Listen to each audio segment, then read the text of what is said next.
बच्चों, स्वागत करते हैं हम अपने आज के वीडियो में आप सभी का। जो भी बच्चे क्लास 10th में होंगे वो सब इस बार फॉर्म भरे होंगे क्लास 11th में, यानी इंटर नामांकन का। तो प्यारे बच्चों, अब आप लोगों का मेरिट लिस्ट जारी हो चुका था, जिसके बाद आप लोगों को अब विद्यालय में नामांकन हेतु एक आवेदन पत्र भरना पड़ता था। यानी आप लोगों को एक नामांकन फॉर्म मिलता है जो कि भरकर आपको जमा करना पड़ता है एडमिशन लेने के लिए।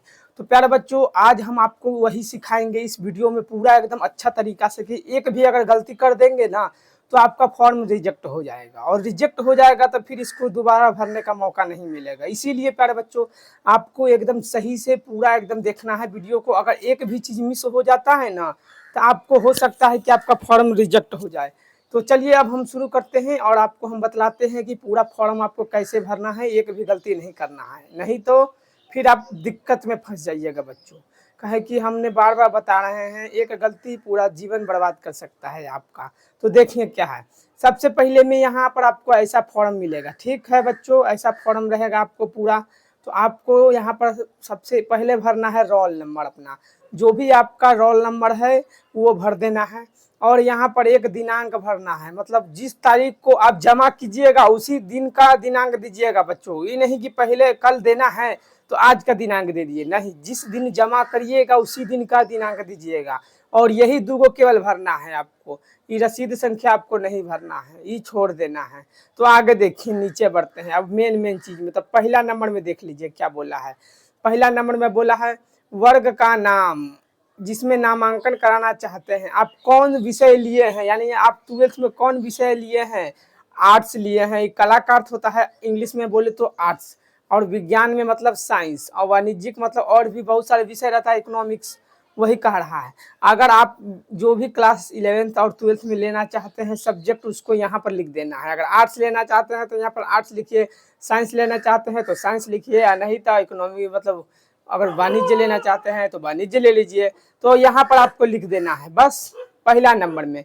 और ये और यहाँ पर बगल में देख लीजिए क्या है लिखा हुआ है। यहाँ पर लिखा है सत्र। सत्र का अर्थ होता है आप कब से कब तक के लिए इस फॉर्म को भर रहे हैं। तो हम भर रहे हैं बच्चों, क्या लिखिएगा इसमें, तो इस फॉर्म में यहाँ पर सत्र में लिखिएगा आपको 25 से 27। कितना बच्चों यहाँ लिखना है, 25 से 27 वर्ष। यानी आपको 2 साल के लिए पढ़ना है, इंटर पढ़ना है कि नहीं, 11th हो गया 12th हो गया ना, दोनों मिलाकर इंटर कहला जाता है। तो यहाँ 25 और 27 लिख देना है सत्र में। अब अगला देखिए, दूसरा नंबर में देखिए प्यारे बच्चों क्या है दूसरा नंबर में। दूसरा नंबर में है आवेदक का नाम, यानी आपका नाम, आवेदक आप हैं, आप आवेदन दे रहे हैं तो आपका नाम हिंदी में पहले लिखना है, एकदम हिंदी में जैसे बोला है वैसी लिखना है। ये नहीं कि अपना मन से लिख देना है, हिंदी में मतलब यहाँ पर अपना हिंदी में नाम लिख दीजिएगा, ठीक है बच्चों। और उसके नीचे देखिए लिखा है अंग्रेजी के बड़े अक्षरों में, एकदम बड़े अक्षर में, एक भी छोटा स्मॉल लेटर नहीं आना चाहिए, केवल बड़ा तो बड़ा, यानी कैपिटल लेटर पूरा रहना चाहिए आपको। यानी यहाँ पर आपको ऐसे लिखना है, बड़े अक्षर में बोला है ना तो ऐसे ऐसे एकदम मेरा नाम अपना नाम लिख दे रहे हैं। हम अपना नाम कैपिटल लेटर में लिख दे रहे हैं बच्चों। देख लीजिए, हमने एक भी स्मॉल लेटर लिखा नहीं ना, तो केवल आपको कैपिटल लेटर में यहाँ पर लिखना है। समझ में आ गया दूसरा नंबर में। अब तीसरा नंबर में देखिए क्या है, माता का नाम बोला है। तो माता का नाम भी पहले आपको हिंदी में लिखना है अपना। माता के नाम के बाद यहाँ पर अंग्रेजी में भी अपना माता का नाम लिख देना है, बस इतना लिखना है। माता का हिंदी और अंग्रेजी दोनों में नाम लिखना है। और चौथा में नंबर में देखिए पिता का नाम बोला है, तो पिता का नाम में भी आपको हिंदी में सबसे पहले लिखना है, उसके बाद अंग्रेजी में भी लिख देना है। मतलब माता और पिता दोनों का नाम हिंदी अंग्रेजी दोनों में लिख देना है यहाँ पर बच्चों। और इसमें कोई कैपिटल या फिर स्मॉल लेटर नहीं है, जैसे आप सिंपल लिखते हैं ना वैसे लिखना है। माता पिता में केवल अपने नाम को बोला है बड़े अक्षर में, तो अपने नाम को लिखना है। अब यहाँ पर आपको एक फोटो चिपका लेना है, लेकर जाना है आपको 2 फोटो, एक यहाँ चिपका कर और 2 अपने पास रख लेना है, कहे कि काम पड़ सकता है। तो 5वां नंबर में देख लीजिए अस्थाई डाक पता। अस्थाई डाक पता मतलब आप कहाँ रह रहे हैं, अभी अभी आप कहाँ रह रहे हैं उसी का पता यहाँ पर लिख देना है। जैसे हम रह रहे हैं शास्त्री नगर, बिहार पटना के शास्त्री नगर में, तो हम यहाँ लिख देंगे बिहार पटना शास्त्री नगर। और आपको थाना में लिखना है, थाना में क्या, अगर आपके आसपास कोई थाना है तो उसी का नाम यहाँ पर डाल देना है। और डाकघर है, अगर आपके घर के आसपास कोई डाकघर है तो उस डाकघर का भी नाम यहाँ पर लिख देना है। और आप कौन जिला में रहते हैं उसके बाद यहाँ जिला नाम दे देना है। जैसे कि हम पटना में रहते हैं तो हम बोलेंगे, लिख देंगे पटना जिला। अब 6ठा नंबर में वर्तमान पता ग्राम, आप चाहे जिसको भर भी सकते हैं या नहीं भी भर सकते, कहा कि यहाँ पर हमने अस्थाई पता दे दिया ना तो उसको भरने की जरूरत भी नहीं है उतना। तो चाहे तो वो आपके ऊपर है, भरिए चाहे नहीं भरिए। उसके बाद देखिए बच्चों, यहाँ पर बोला है पोस्ट। पोस्ट क्या है आपका, कौन सा पोस्ट है, तो पोस्ट में आपको अपना लिख देना है, पोस्ट जहाँ पे आप रह रहे होंगे अभी तक वही पोस्ट में डाल देना है बच्चों। अब आगे देखिए, यहाँ पर छठा नंबर में हमने क्या बोला, थाना हो गया, जिला हो गया, ये सब हो गया 6 नंबर में। अब बढ़ते हैं आगे, अब बढ़ते हैं 7वां नंबर में क्या है देखिए प्यारे बच्चों। तो 7वां नंबर में देख लीजिए, यही सेम टू सेम आप सभी को देखने को मिलेगा फॉर्म भरने के समय। अभी फॉर्म आने वाला है। 7वां नंबर देख लीजिए, टेलीफोन या फिर मोबाइल नंबर डालना है। उसके बाद मोबाइल नंबर यहाँ पर अपना डालना है, जो भी आपका मोबाइल नंबर होगा ना, जिसमें बैलेंस है, यानी जो चालू नंबर है, एकदम ही नहीं कि बैलेंस खत्म है वही नंबर दे दिए, नहीं, वो नंबर नहीं देना है। जिनमें है चालू है, फोन अभी चल रहा है, उसी का नंबर देना है प्यारे बच्चों। अगला देखिए, जन्म तिथि अंक में बोला है, मतलब अंक में लिखना है।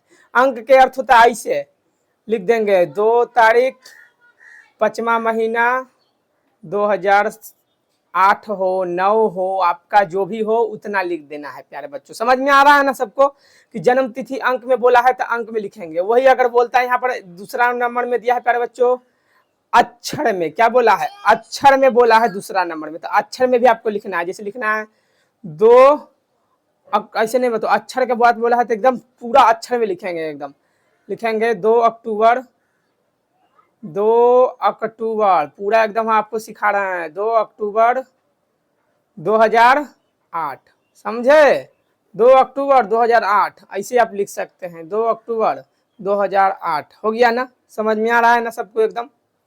बढ़ते हैं आगे, यहाँ पर देख लीजिए, हो गया। 9 नंबर में क्या है, अगर आपके पिताजी जीवित नहीं है या फिर आपके कोई अगर जीवित हैं तो आपको कुछ नहीं करना है।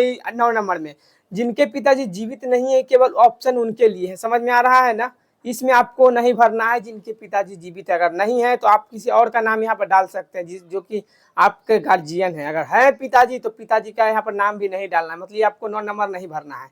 10 नंबर में देखिए, विद्यालय का नाम जहां आप पहले पढ़ते थे। 10 नंबर में बोला है विद्यालय का नाम जहां आप पहले पढ़ते थे, अब नहीं, पहले पढ़ रहे थे, यानी 10वां पास कौन विद्यालय से किए हैं, वह विद्यालय के यहाँ पर नाम लिख देना है प्यारे बच्चों। समझ में आ रहा है ना एकदम। 11 नंबर में देखिए, गत माध्यमिक परीक्षा का ब्यौरा, यानी क्लास 10th का बहुत सारा इन्फॉर्मेशन लेगा यहाँ पर आपको। जैसे आप कौन बोर्ड से पास किए हैं, बिहार बोर्ड से पास किए हैं तो यहाँ पर BSEB लिख दीजिएगा, BSEB, समझ में आ गया ना, यहाँ पर बिहार बोर्ड लिख दीजिएगा एकदम। आपको मार्कशीट मतलब एडमिट कार्ड होगा ना आपका, एडमिट कार्ड में रोल कोड दिया होगा, रोल कोड लिख देना है। क्रमांक यानी रोल नंबर लिख देना है। केंद्र, आपका सेंटर कहाँ गया था 10वां में, उस सेंटर का लिख देना है। पंजीकरण संख्या आपके एडमिट कार्ड में होगा, उसको लिख देना है। और श्रेणी, आप कौन श्रेणी से पास किए हैं, प्रथम से द्वितीय या फिर तृतीय श्रेणी, यहाँ पर लिख देना है। और कितना अंक आपको प्राप्त हुआ है वो यहाँ पर लिख देना है। और एक लास्ट में ज नंबर में देखिए, जितना नंबर है ना उसको तुरंत ही प्रतिशत में निकाल कर, यहाँ प्रतिशत में भी आगे यहाँ पर लिख देना होगा आपको। यहाँ पर मेरा ढक चुका है लेकिन आपका ऑप्शन रहेगा, परसेंटेज में भी लिखना है जितना आपका अंक प्राप्त हुआ है 10वां में, तो इतना भर लेना है आपको बच्चों। और लास्ट में आपको केवल यही थोड़ा सा और काम करना है, देख लीजिए कौन कौन सा काम है। 12 नंबर में क्या है, 12 नंबर में विषयों के नाम जो आप रखना चाहते हैं, मतलब आप कौन कौन सा विषय लेना चाहते हैं वही यहाँ पर नाम लिखना है बच्चों। तो विषय में आप चुन लीजिए कौन कौन सा विषय यहाँ पर भर लेना है। वैकल्पिक यानी आपको यहाँ पर, ये तो हिंदी इंग्लिश तो 2 पक्का है एकदम, सब जान रहा है। उसके नीचे आप 3 कौन कौन विषय लेना चाहते हैं, क्या कि ऊपर में 2 अनिवार्य विषय होता है ना, हिंदी और इंग्लिश, इस सबको लेना होता है, पता होगा सभी बच्चों को हमारे। तो इसमें आपको हिंदी इंग्लिश लिख देना है पहला नंबर में, क और ख में हिंदी इंग्लिश लिखना है अनिवार्य वाले में। और वैकल्पिक में आप चाहे तो अगर साइंस लिए हैं तो अपने विषय चुनिए, आर्ट्स लिए हैं तो अपना विषय डाल दीजिए। अगर आपको मन है अतिरिक्त विषय लेने का, यानी एक्स्ट्रा में लेना चाहते हो तो यहाँ पर उसका नाम लिख सकते हैं, नहीं लेना चाहते तो छोड़ दीजिए, कोई बात नहीं है। और देख लीजिए प्यारे बच्चों, यहाँ पर आपको जब फॉर्म जमा करने जाइएगा ना तो ये सब चीज आपके पास रहना चाहिए। यहाँ पर जो ब्रैकेट में हम घेर दिए हैं ये सब चीज रहना चाहिए एकदम। अंक प्रमाण पत्र, प्रवेश पत्र, जाति प्रमाण, पंजीकरण प्रमाण, प्रवचन प्रमाण पत्र, सब आपको पहले रख लेना है, तभी जाना है फॉर्म जमा करने, नहीं तो आपका फॉर्म को रिजेक्ट कर दिया जाएगा। अब 13 नंबर में देख लीजिए क्या है। 13 नंबर में आवेदक कहाँ रहना चाहता था, या फिर छात्रावास का, स्थानीय निवास, आवास में, तो ये छोड़ दीजिए, ये आपको नहीं भरना है। 14 नंबर में क्या आवेदक हरिजन आदिवासी जाति है, या आपको कौन से जाति में आते हैं, पिछड़ी जाति है या फिर आदिवासी है या फिर आप कौन सा है, तो हम लोग आप कौन सा जाति में आते हैं वहाँ पर क्या जाति का नाम लिख देना है। और यहाँ पर भी आपको एक जाति का नाम लिख देना है, तो कौन जाति में आप आते हैं, आप पिछड़ा जाति हैं तो पिछड़ा जाति में टिक लगाकर यहाँ पे लिख दीजिए और यहाँ पर अपना ओरिजिनल जाति लिखिएगा। BC है, SC है, ST है, लिख दीजिएगा बच्चों। 15 नंबर में देख लीजिए, आवेदन की तिथि। 15 नंबर आवेदन की तिथि मतलब जिस तारीख को आप इसको देने जाइएगा उसी दिन का तारीख लिखना है एकदम। अगला है 16 नंबर आवेदक का आधार नंबर। अपना आधार नंबर यहाँ पर एकदम पूरा लिख देना है। अब अगर आपके पास ईमेल आईडी है तो यहाँ पर ईमेल आईडी डाल सकते हैं, और नहीं है तो छोड़ सकते हैं। ई कंफर्म मतलब फिक्स नहीं है कि जरूरी नहीं है कि डालना ही डालना है, लेकिन है तो डाल दीजिएगा कि बाद में फायदे करेगा, नहीं तो बाद में फिर आपसे मांगवे करेगा। ये उससे बढ़िया है अभी डाल दीजिएगा। तो देख लीजिए 18 नंबर आवेदक का बैंक खाता के ब्यौरा। अब आपके बैंक का बहुत सारा इन्फॉर्मेशन लेगा, जैसे बैंक खाता का नंबर यानी अकाउंट नंबर यहाँ पर आपको डाल देना है। अकाउंट नंबर डालिए के बाद आपको क्या करना है, अपने बैंक का नाम भी लिख देना है, कौन से बैंक में आपका खाता खुला हुआ है। और ग नंबर में बैंक का IFSC कोड बोला है, तो आपके पासबुक में IFSC कोड होता है ना एगो बैंक के पासबुक में, वही यहाँ पर लिख देना है। और लास्ट में बच्चों यहाँ पर अपना साइन कर देना है। आवेदक का हस्ताक्षर बोला है यानी आपका साइन कर देना है। बस इतना करने के बाद आपको फॉर्म ले जाकर जितना हम चीज बताए थे ये सब डॉक्यूमेंट के साथ जाकर एकदम क्या कर देना है, जमा कर देना है, ये सब डॉक्यूमेंट के साथ में ले जाकर। तो प्यारे बच्चों आप सभी को एकदम बढ़िया से समझ में आ गया है ना। आपको कोई कंफ्यूजन होगा तो हमारे से कमेंट में पूछ भी सकते हैं, हम उसका जरूर रिप्लाई देंगे। क्योंकि बहुत बच्चे बहुत परेशान थे कि कहीं फॉर्म गलत हो जाए, रिजेक्ट हो जाए तो दिक्कत हो जाएगा। इसीलिए प्यारे बच्चों आप लोगों के इन्फॉर्मेशन के लिए हम ये वीडियो बना दिए हैं। अगर आपको अब भी कोई दिक्कत लग रहा है तो हमसे कॉन्टेक्ट कर सकते हैं कमेंट बॉक्स के जरिए। तो मिलते हैं अगले और इन्फॉर्मेटिव वीडियो के साथ। अगर आपका कोई बिहार बोर्ड की तरफ से नोटिस आता है तो आपको हमारे चैनल पर सबसे पहले मिलेगा। आप हमारे चैनल को सब्सक्राइब कर तो जरूर रख लीजिए बच्चों, काहे कि भविष्य में बहुत काम आने वाला है, बहुत काम आने वाला है। तो मिलते हैं अगले इन्फॉर्मेटिव वीडियो को लेकर। धन्यवाद।